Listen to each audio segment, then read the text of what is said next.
ख्वाजा सरा कम्युनिटी का ये मुतालबा है कि उनको जो है वो जनरल इलेक्शन में सूबाई और कौमी सतह पे भी जो है वो रिजर्व सीट से तैनात किया जाए। ख्वाजा सराओं के विंग्स मौजूद हैं, लेकिन किसी भी सियासी पार्टी में इतनी जुर्रत नहीं कि वो किसी ख्वाजा सराओं को किसी इलाके से टिकट दे सके। और इंशाअल्लाह ताला ये ताली बजेगी और ज़रूर बजेगी, ये ताली बजेगी और मैदान में बजेगी।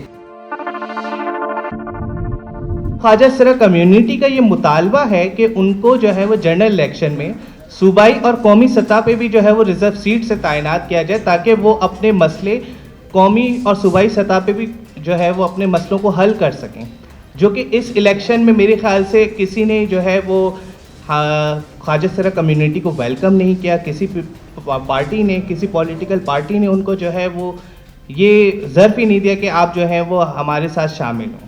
तो ये ख्वाजा सरा कम्युनिटी का इस वक्त मुतालबा है, और क्योंकि हम एग्जिस्ट करते हैं इस माशरे में, हमारा वजूद है और हमारे वजूद को यकीनी भी आपने ही बनाना है, और ये हुकूमत की ज़िम्मेदारी है। सिंध से किसी भी ख्वाजा सरा कम्युनिटी के मेंबर ने कागजात नामजदगी जमा नहीं करवाए हैं।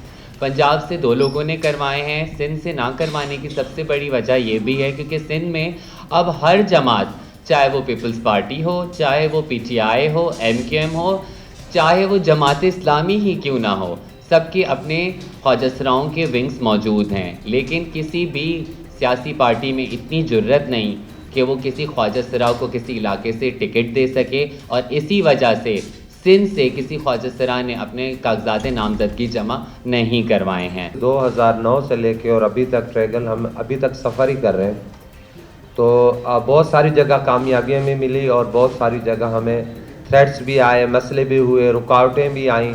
जैसे कि आपको पता है कि 2 साल पहले जो जमात इस्लामी की तरफ से एक मसला हमारे लिए आया था, शरीयत कोर्ट में बिल चैलेंज हुआ, उसके बाद शरीयत कोर्ट का एक फ़ैसला आ गया, फिर हम सुप्रीम कोर्ट चले गए। फिर जब हम लोगों ने पाकिस्तान पीपल्स पार्टी में शमूलियत करी तो बल्दियाती इलेक्शन में रिजर्व सीट मिली गई, जो एक अच्छा, हमने उसको खुशामदीद कहा। मगर इस टाइम मेरी ख्वाजा सरा कम्युनिटी जो है वो एक जहनी दबाव में है दिमाग में कि क्या अगर रिज़र्व सीट के लिए हमें कौंसलर की मेहर के नीचे रिज़र्व सीट अगर मिल सकती हैं, क्या इलेक्शन कमीशन जो हर किसी को एक मतलब उनको कहता है कि ये दायरे कार है इलेक्शन कमीशन का। टाइम्स ऑफ कराची से जुड़े रहने के लिए हमारा चैनल सब्सक्राइब करें।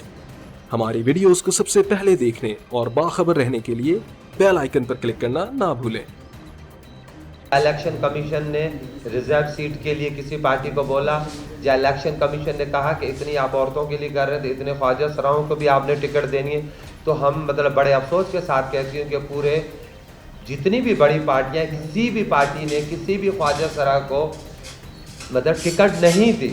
तो ये सबसे बड़ा सवालिया निशान है कि आप लोगों ने मतलब आप लोग एक तबके को मतलब आगे आने ही नहीं दे रहे। कागजात नामजदगी जमा करवाए थे, उस टाइम 4000 रुपये फ़ीस थी।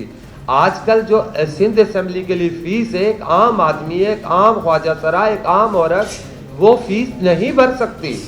वो तो पूरे 5 साल अगर पैसा इकट्ठा करे तो तब भी वो इलेक्शन नहीं लड़ सकते, इतने पैसे उसके पास नहीं आ सकते।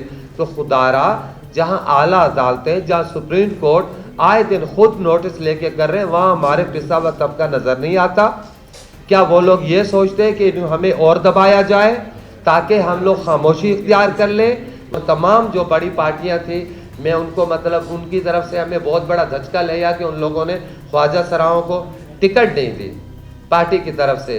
मगर मैं उनको बोल रही हूँ, ना तो हमारे हौसले कम हुए हैं, ना तो हमारी हिम्मत कम हुई है, और इंशाअल्लाह ताला ये ताली बजेगी और ज़रूर बजेगी, ये ताली बजेगी और मैदान में बजेगी। और हम आपको बताएंगे, आप जितना हमें दीवार से लगाएंगे हम उतने ज़ोर से रिपीट होके आएंगे। आपने हमें बॉल समझा है, ये बॉल दीवार से लग के आपके सर में लगेगी।